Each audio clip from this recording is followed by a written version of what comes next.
Assalamualaikum warahmatullahi wabarakatuh.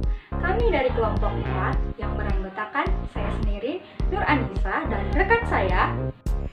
Halo, perkenalkan nama saya Putri Duta Rizky. Nama saya Susi Saraswati binti Fatman. Saya Siti Sutria. Pendidikan inklusi, penjelasan anak berkebutuhan khusus, dan penanganannya di sekolah. Teman-teman, kali ini saya akan membahas mengenai pengertian pendidikan inklusi. Apa sih yang dimaksud dengan pendidikan inklusi? Jadi, pendidikan inklusi merupakan sistem penyelenggaraan pendidikan bagi anak-anak yang memiliki keterbatasan tertentu dan anak-anak lainnya yang disatukan dengan tanpa mempertimbangkan keterbatasannya masing-masing.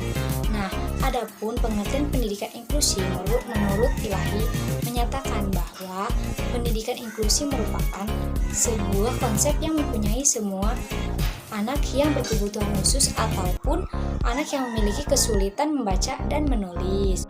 Baik, yang selanjutnya adalah tujuan pendidikan inklusi.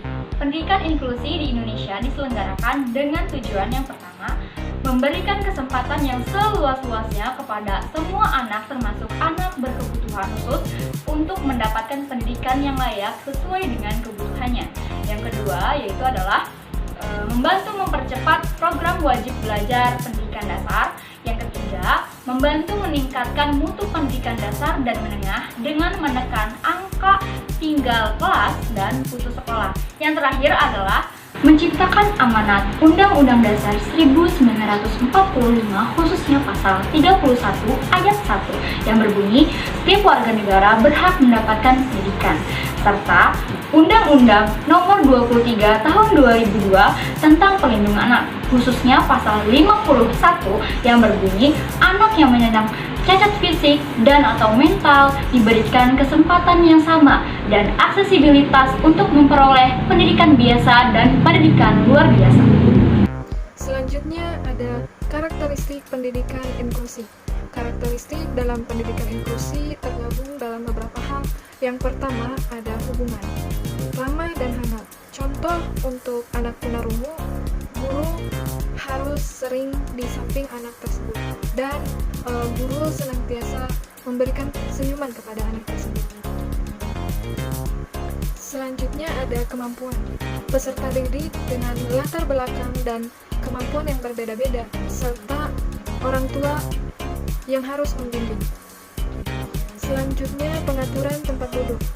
Pengaturan tempat duduk yang bervariasi seperti duduk berkelompok di lantai dengan berbentuk lingkaran atau duduk di bangku bersama-sama sehingga mereka bisa melihat satu sama lain. Selanjutnya ada materi belajar. Berbagai bahan yang bervariasi untuk semua mata pelajaran. Contohnya pembelajaran matematika. Guru hendaklah membuat kegiatan pembelajaran ini semenarik mungkin agar peserta didik tertarik untuk belajar dan merasa tertantang untuk pembelajaran tersebut. Selanjutnya sumber di sini ialah sumber belajar. Guru menyusun rencana pembelajaran harian dengan melibatkan peserta didik. Contohnya, guru meminta peserta didik membawa media belajar yang murah dan mudah didapatkan dan dimanfaatkan dalam pembelajaran berlangsung di kelas. Dan yang terakhir, evaluasi. Menurut Leikeke Mathan 2007, dalam pendidikan inklusi terdapat peserta didik normal dan berkebutuhan khusus. Dalam rangka untuk menciptakan manusia yang berkembang seutuhnya, maka diperlukannya adanya pembinaan peserta didik. Mulai pembinaan ini, maka diharapkan peserta didik mampu berkembang dan memiliki keterampilan secara optimal.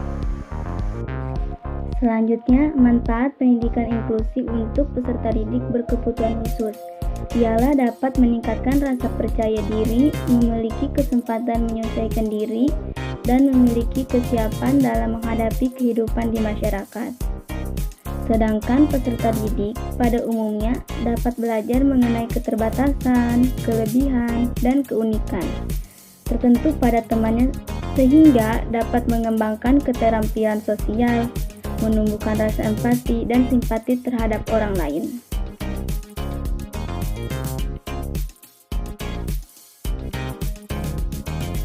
Yang selanjutnya akan dijelaskan mengenai klasifikasi anak yaitu adalah tunanetra. Tunanetra adalah mereka yang memiliki kekurangan dalam penglihatan dan hanya memiliki ketajaman 20/200 feet atau kurang. Tunanetra ini dibagi menjadi dua. Yang pertama itu adalah kurang awas atau low vision, yang kedua adalah buta atau blind. Selanjutnya ada tunarungu mendengar. Tunarungu mendengar menurut Muhammad Amin adalah mereka yang memiliki kekurangan atau kehilangan kemampuan mendengar yang disebabkan oleh kesulitan atau tidak berfungsinya sebagian atau seluruh organ pendengaran. Faktornya yaitu adanya derajat hambatan pendengaran, kemudian ada usia kehilangan pendengaran, struktur keluarga, kemudian ada etiologi atau penyebab pendengaran itu sendiri. Nah, selanjutnya juga ada tunawicara. Jadi tunawicara adalah seseorang yang memiliki keterbatasan dalam berkomunikasi, yang dimana mereka melakukan komunikasi melalui simbol-simbol tertentu atau bahasa isyarat. Nah, penyebabnya itu ada faktor prenatal, keturunan, kemudian ada cacar air, rubella, ada keracunan darah, ada penggunaan obat dalam jumlah besar, dan juga kekurangan oksigen. Selanjutnya akan dijelaskan oleh rekan saya. Selanjutnya, klasifikasi anak berkebutuhan khusus pada tunalaras. Jadi, tunalaras merupakan individu yang mengalami hambatan dalam mengendalikan emosi dan kontrol sosial. Individu tunalaras biasanya menunjukkan perilaku yang menyimpang, yang tidak sesuai dengan norma dan aturan yang berlaku di sekitarnya. Nah, tunalaras juga dapat disebabkan oleh faktor internal dan faktor eksternal. Nah, kemudian terdapat klasifikasi pada tunadaksa. Tunadaksa berasal dari kata tuna dan daksa. Tuna yang berarti rusak atau cacat, dan daksa yang berarti tubuh. Nah, kemudian jadi tunadaksa merupakan suatu keadaan yang terganggu atau rusak sebagai akibat dari gangguan bentuk atau hambatan otot, sendi, dan tulang dalam fungsinya yang normal. Selanjutnya tunalaras. Tunalaras adalah anak yang mengalami hambatan dalam mengendalikan emosi dan kontrol sosial. Adapun faktornya, faktor biologis, faktor keluarga, faktor masyarakat, dan faktor sekolah. Selanjutnya ada gangguan belajar spesifik. Anak yang mengalami gangguan internal yang menunjukkan ketidakmampuan berasal dari anak tersebut. Faktor gangguan belajar spesifik tidak bisa kita melihat dari gangguan otak ataupun yang lain. Tetapi ada 3 aspek yang harus kita lihat, yaitu aspek medikal, psikologis, dan edukasi. Selanjutnya, anak lamban belajar atau slow learner adalah anak yang mengalami hambatan atau keterlambatan dalam perkembangan mental atau fungsi intelektual di bawah teman-teman seusianya, disertai ketidakmampuan untuk belajar dan menyesuaikan diri, sehingga memerlukan pelayanan pendidikan khusus. Masalah-masalah yang mungkin bisa jadi penyebab anak lamban belajar antara lain karena masalah tingkat konsentrasinya yang rendah, daya ingat yang lemah, kognisi, serta masalah sosial dan emosional. Selanjutnya, anak autis.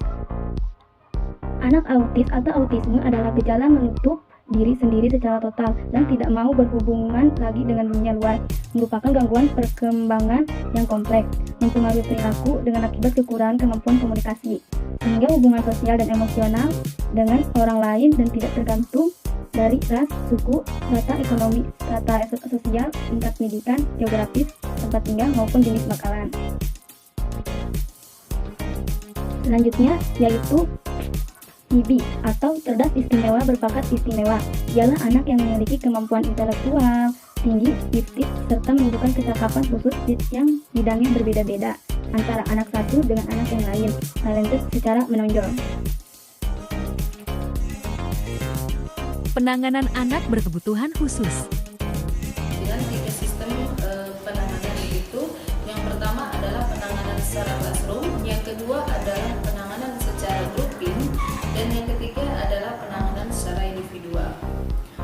Untuk penanganan secara classroom, di sini anak-anak belajar di dalam kelas, diikutkan dengan kelas reguler, di mana di situ yang berperan serta adalah guru bidang studi atau wali kelas dan teman-teman sebayanya, di mana dengan adanya pengarahan dari case manager. Deskripsikan.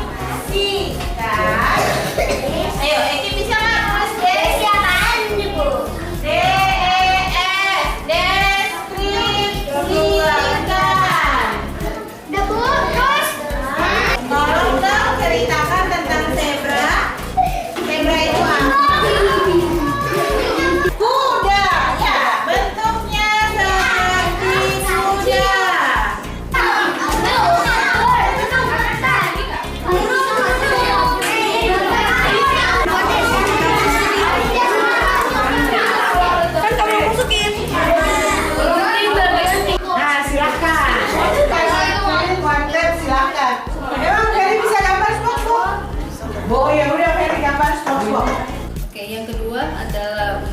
program grouping. Program grouping ini ditujukan bagi anak-anak yang memiliki hambatan belajar yang sama, di mana anak-anak tersebut dikumpulkan dalam satu waktu untuk dilakukan treatment atau terapi dengan arahan satu terapis atau sesuai dengan kebutuhan dan dilakukan di ruangan treatment grouping.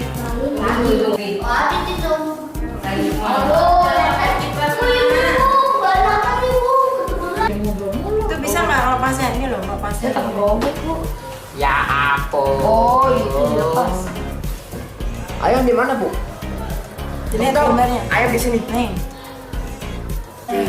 Yang ketiga adalah untuk program individual, di mana program individual ini ditujukan untuk anak-anak yang berkebutuhan khusus yang memiliki hambatan tertentu, di mana dilakukan one by one, yaitu satu terapis dan satu siswa yang dilakukan di ruangan treatment individual. Pada treatment ini kita memiliki beberapa jenis terapi, di mana terapi-terapi tersebut nanti diinputkan di dalam treatment individual, grouping, dan classroom. Yang pertama adalah okupasi terapi, yang kedua adalah terapi bicara, yang ketiga adalah terapi bermain, yang keempat adalah terapi problem solving, yang kelima adalah terapi perilaku. Pada terapi ini materi yang digunakan adalah materi yang mengandung unsur-unsur akademik, di mana materi tersebut bersifat kooperatif dan bukan kompetitif. Tapi dong, balik dulu. Oke, Hasna maju ke depan.